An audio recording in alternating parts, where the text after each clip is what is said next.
Bonjour à tous, aujourd'hui troisième jour à Pékin, je crois. Oui, troisième jour avec le décalage horaire, je ne sais plus où j'en suis. Ah, mon frère me dit quatrième. T'es sûr? Maintenant c'est le troisième.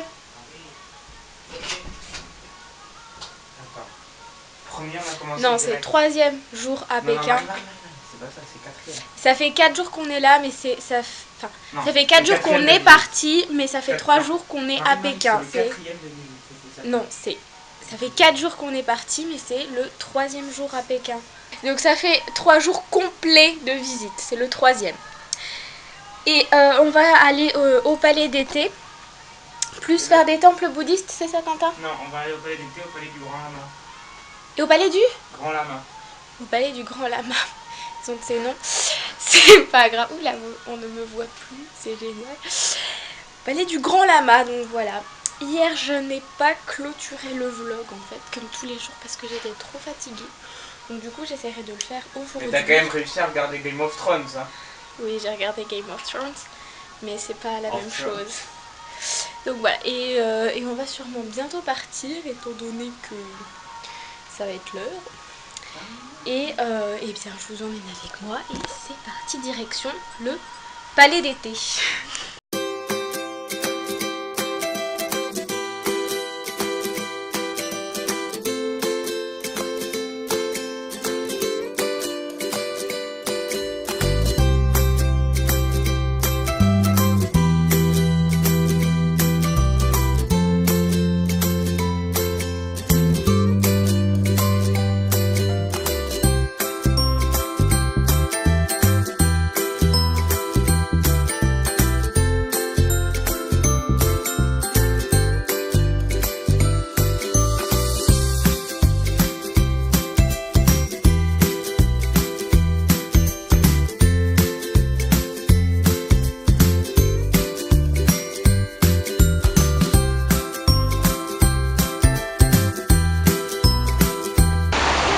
Là on a fini le palais d'été, c'était vraiment hyper beau, je vous aurais mis les photos juste avant.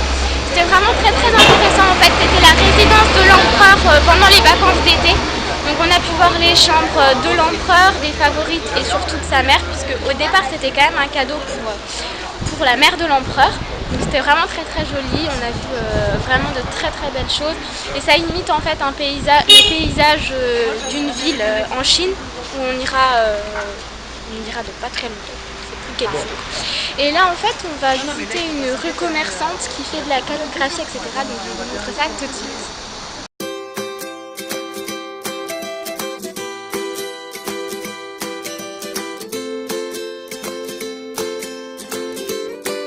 Donc là on a fini la rue commerçante et on va manger dans un restaurant. C'était vraiment très joli, c'était une rue en fait où il y avait de la calligraphie. Et là on va manger donc dans un buffet à volonté. Avec boisson à volonté. Avec boisson à volonté. Et nourriture à volonté. Et nourriture à volonté, bah, c'est ce que je viens de dire alors.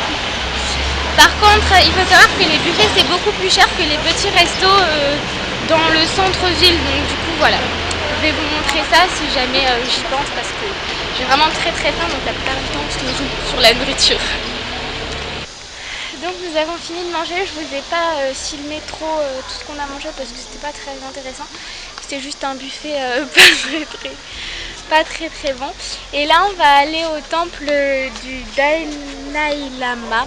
C'est dur à dire. Dalai Lama? C'est facile. Dalai Lama. Dayai. Tu vas être sur YouTube? Ah. Ça te dérange d'être sur Non, YouTube? ça me dérange pas d'être sur YouTube. Bon, alors, Un ça typique va. moine tibétain. Attention, tu vas être sur YouTube. Voilà. Mon grand-père veut pas être sur YouTube. Donc du coup, on va aller au temple du Dalai Lama. On peut filmer les extérieurs, mais pas l'intérieur. C'est un temple apparemment qui fonctionne encore. Il y a encore des moines. J'essaierai de vous filmer un peu à quoi ressemblent les moines aujourd'hui. En fait, ils ne parlent uniquement que tibétain à l'intérieur. Enfin, les prières et tout sont en tibétain. Après, je pense qu'ils doivent parler chinois, ils savent parler chinois. Et du coup, tout est en tibétain. Donc voilà, donc je vous montre ça tout de suite.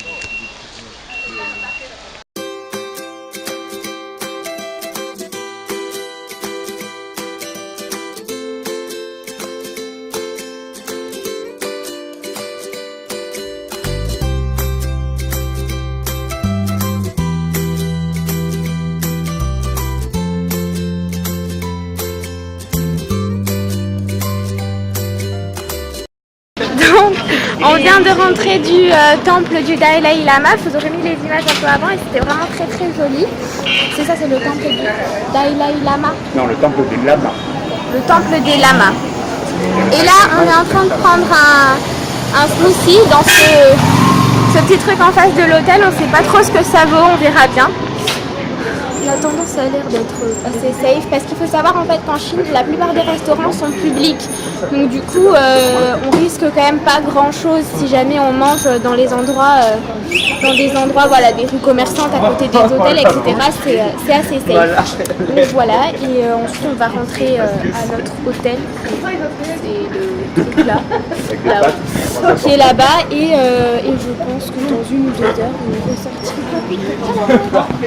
Donc là nous sommes actuellement dans un temple, le temple Dong, qui est juste à côté de notre hôtel. C'est vraiment très très joli, ça a 3 étoiles je crois dans notre guide. Je vous mettrai les images, les vidéos juste après pour vous montrer un petit peu à quoi ça ressemble. Mais c'est vrai que des temples comme ça c'est vraiment très typique de la Chine et il y en a vraiment partout, donc c'est vraiment hyper intéressant.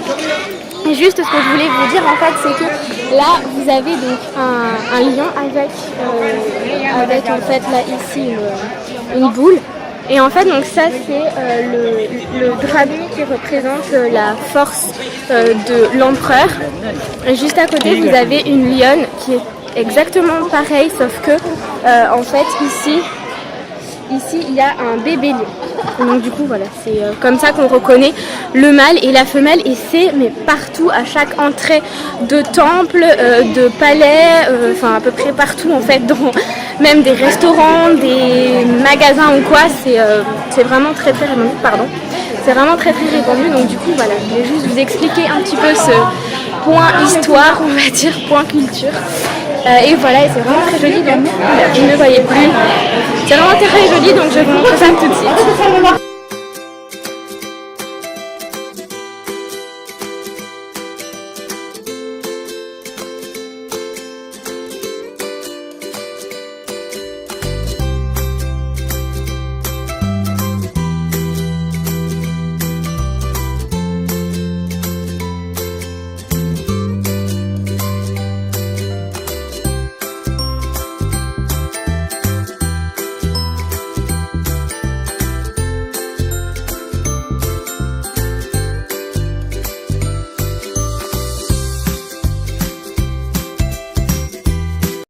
Donc là on vient pratiquement de finir la visite de ce palais. En fait c'était pas un temple, c'était un palais. Et honnêtement, pour ceux qui viennent à Pékin en Chine, c'est vraiment hyper beau, et on a même trouvé ça plus joli, peut-être parce que c'est pas plus oriental, mais il y a vraiment beaucoup plus de verdure, et du coup c'est vrai que on a plus l'impression, voilà, c'est plus frais, c'est vraiment très joli, et c'est beaucoup plus apaisant que uniquement des monuments, des bâtiments partout, parce qu'en fait dans tous les palais il n'y a aucune verdure, parce que l'empereur avait peur en fait que d'autres puissent se cacher derrière les arbres ou quoi. Donc du coup pour la sécurité apparemment c'était pas le top. Du coup il y avait vraiment zéro verdure, et là donc on retrouve un petit peu plus de verdure, donc c'est vraiment très joli. Et on a tous préféré, enfin tous je ne sais pas, mais la plupart ont préféré en fait ce palais là, qui est en fait beaucoup plus vert. C'est vraiment beaucoup plus joli, et en plus les peintures etc sont vraiment très bien entretenues.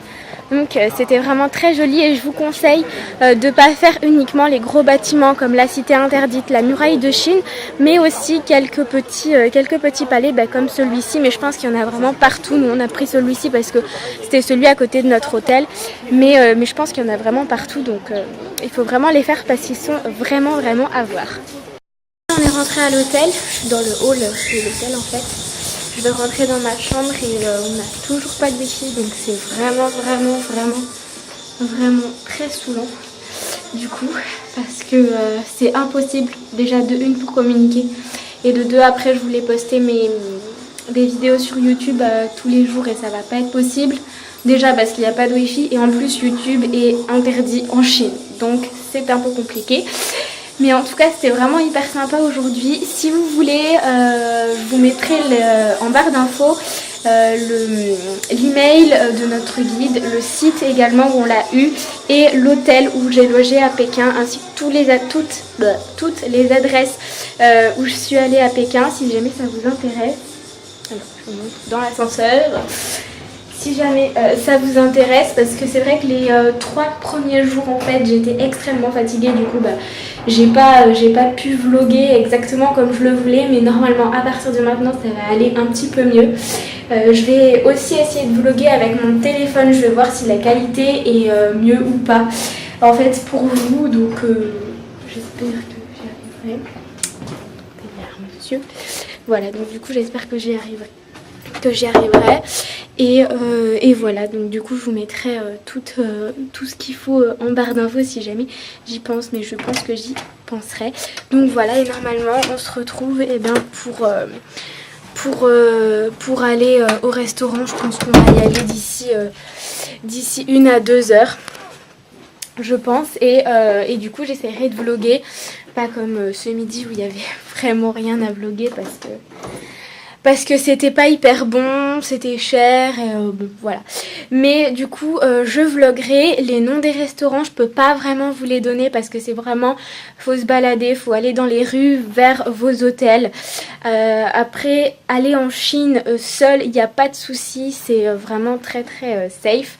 Par contre, c'est vrai qu'avec une guide, on peut beaucoup plus communiquer avec les Chinois, parce que c'est vrai que ils ne parlent pas très très bien anglais et on ne parle pas très très bien chinois.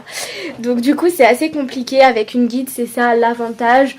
Donc si vous voulez partir avec une guide c'est quand même un petit peu mieux, mais partir seul en Chine c'est faisable. En tout cas à Pékin, je vous dirai ça pour les autres villes où on va, savoir si c'est safe ou pas. Mais à Pékin, il n'y a aucun problème, et je pense qu'à Shanghai ou à Shanghai, comme ils disent en Chine, je pense que c'est aussi extrêmement safe. Donc voilà, et on se retrouve très probablement ce soir pour aller au restaurant. Donc là on va aller au restaurant, on va aller dans notre rue en fait qui est juste en bas de notre hôtel. Donc si jamais je vous mettrai comme je vous ai dit, je vous mettrai le nom de l'hôtel en barre d'infos.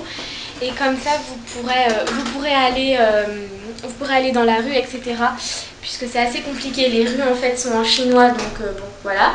Du coup je vous mettrai ça en barre d'infos. Généralement il faut se balader et on fait pas mal de restaurants typiques. Donc du coup je vais vous montrer ça, je vais vous montrer un petit peu comment les Chinois font au restaurant. Donc c'est parti.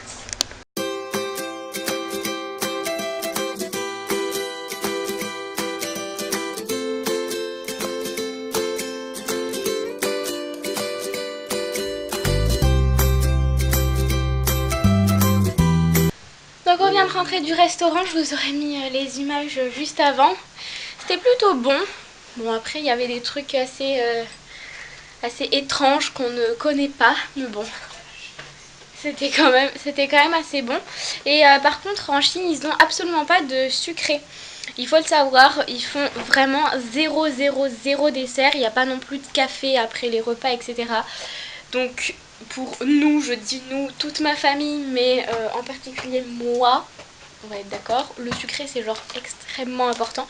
Du coup on va généralement dans une épicerie, et là on a pris ces gâteaux. Alors c'est des quadratini chocolatés, et en fait c'est écrit en français, alors je ne sais pas si vous verrez bien, mais c'est écrit en français, donc ça devrait être bon normalement. Et voilà. Et bien écoutez, je crois que je vais conclure ce vlog ici, parce qu'on va devoir préparer nos valises. Demain on prend le train pour aller dans une petite ville chinoise. Alors les Chinois appellent petite ville tout ce qui est moins de 2 millions d'habitants. Il faut le savoir, ils n'ont pas la même échelle que nous, mais là il s'avère que c'est vraiment une petite ville puisqu'elle fait 50 000 habitants. C'est Pingyao, je crois qu'on dit comme ça. Pingyao. Donc voilà, du coup on va aller prendre le train, je crois que c'est 4 heures de train. Donc du coup je pense que je vloguerai pas trop le train. Par contre à Pingyao on ne reste qu'une seule après-midi, donc on va énormément marcher. Donc je risque de pas mal vlogger. Donc voilà, je vous retrouve très vite et je vous dis à bientôt. Ciao.